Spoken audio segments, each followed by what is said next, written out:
Inilah Indonesia, negara adidaya di Asia Tenggara.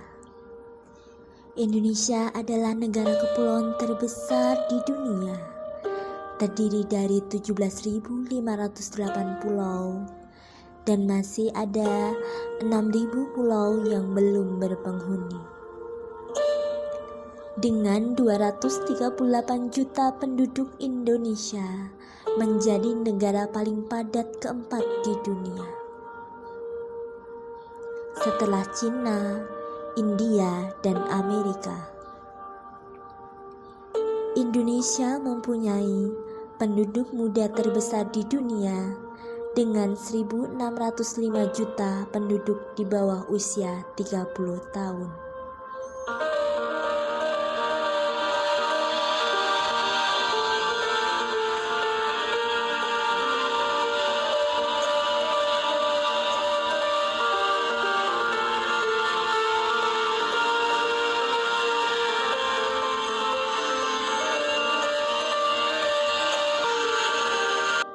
Indonesia terkenal dengan keindahan alamnya, flora, fauna, berbagai suku bangsa, agama, maupun bahasa.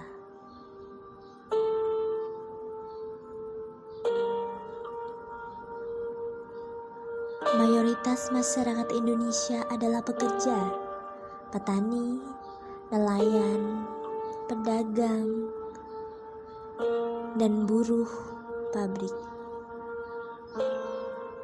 Itulah sebabnya keanekaragaman Indonesia menjadi sesuatu yang patut kita banggakan. Alhamdulillah saya baru lulus kuliah dari bidang pelayaran. Nama saya Hani, saya bekerja di Gaboncan.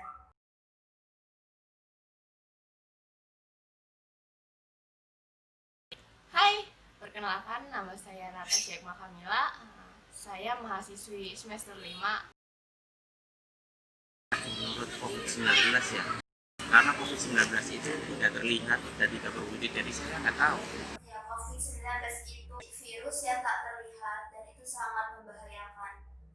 Menurut saya COVID-19 itu penyakit yang disebabkan virus corona yang menular yang pertama kali tersebar di Cina. Sangat 90% turun drastis. Yang tadinya 100% sekarang 90 derajat. Penghasilan dan pendapatan dan pekerjaan kami terbengkalai. Omset sempat menurun ya Mbak ya. Saya memakai jasa online itu sih Mbak untuk usaha saya ini biar tidak turun drastis.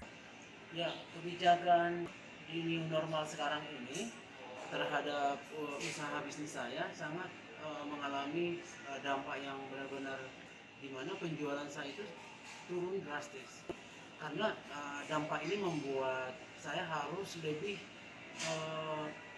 membuat siasat baru bagaimana untuk bisa tetap melangsungkan bisnis yang saya jalankan sekarang. Nah, saya kalau dibilang rugi, jelas rugi. Penjualan drop. Dampak yang saya rasakan selama pandemi ini, kuliah menjadi online, pembelajaran tidak kondusif. Ya, yang memperhatikan saja yang paham akan materi, terus tugas yang semakin menumpuk, tetapi kurangnya referensi buku yang biasanya kita dapat di perpus ini berkurang, jadi hanya dari internet saja seperti jurnal-jurnal. Tetap saya jalani apapun itu kerjaan saya, tetap saya jalani. Besar kecil rezeki itulah yang saya sedang jalani. Dan nggak begitu siapa yang mau ngasih saya, apalagi saya jiwa perantau. Menjalankannya sih saya mulai dari memakai masker ya pastinya dan menjaga jarak. Terus juga misalnya kalau kita habis dari mana-mana atau habis membersihkan apapun itu kita harus cuci tangan sih Mbak biar agak bisa gitu. Nah, saya sekarang ini adalah tetap menyikapi positif akibat pandemi ini, tidak akan berusaha down, tetap semangat dengan cara mungkin saya mengurangi kos-kos yang tidak penting untuk produksi saya sehari-hari seperti itu. Nah, tipsnya itu adalah yang pertama tadi saya bilang mengurangi kos-kos yang tidak perlu. Jadi mungkin misalnya mengurangi pemakaian plastik handbagnya untuk tidak makan di tempat. Jadi selalu misalnya take away yang utama seperti itu. Jadi untuk saat sekarang ini atas kebijakan di era new normal ini, adaptasi terbaru sekarang, jadi usaha tetap jalan tapi dengan mengurangi kos-kos yang tidak perlu seperti itu. Kegiatan yang saya lakukan setelah new normal yang jarang dilakukan sebelum pandemi ini ya seperti seringnya mencuci tangan, terus memakai masker kalau bisa keluar, terus mengurangi perkumpulan, menjaga jarak antara manusia.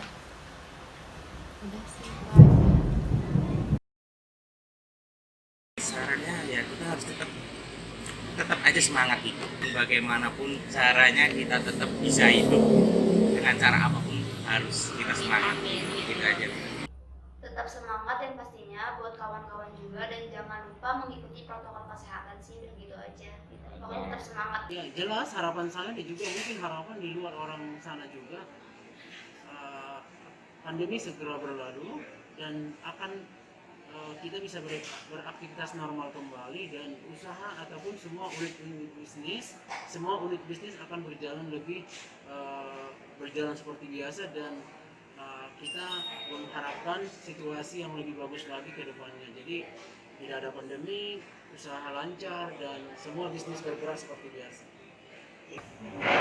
Tipsnya adalah kalau kamu mau tetap traveling, karena kan pandemi ini banyak semua orang yang capek ya di rumah aja. Kita udah WFH atau di rumah aja dari bulan dari bulan Maret, sekarang udah bulan November.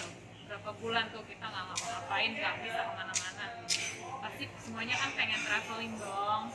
Nah, nggak apa-apa traveling, tapi tetap harus diperhatiin protokol kesehatannya. Jadi salah satunya memilih travel agency yang terpercaya, itu udah pasti ya, harus harus dicek banget gitu loh, harus dicek banget travel agency mana yang bisa tetap yang ngebawa kamu kemana-mana dengan semua protokol kesehatan yang ada, jadi kamu bisa tetap terlindungi, nggak kena COVID-19. Udah gitu lebih baik traveling menggunakan jasa travel agent. Karena apa? Karena itu menghindari kamu salah booking, kamu salah pergi kemana, schedule-nya, udah gitu waktunya lagi tepat atau enggak. Misalnya kamu mau diving, itu arusnya lagi kencang atau enggak.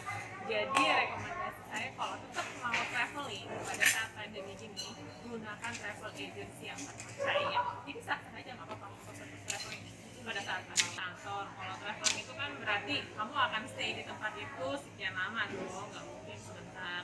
Jadi pastiin daerahnya kayak gimana, kamu mau pergi kemana aja itu harus udah jelas.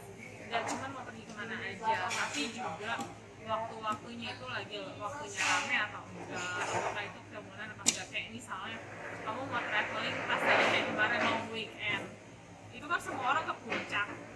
Jadi ya kalau misalnya weekdays kan itu nggak rame, jadi pilih-pilih waktu, harus tahu waktunya yang tepat tuh kapan di sana. Itu harus dicek semuanya sebelum pergi, tempatnya, waktunya, jadi gitu.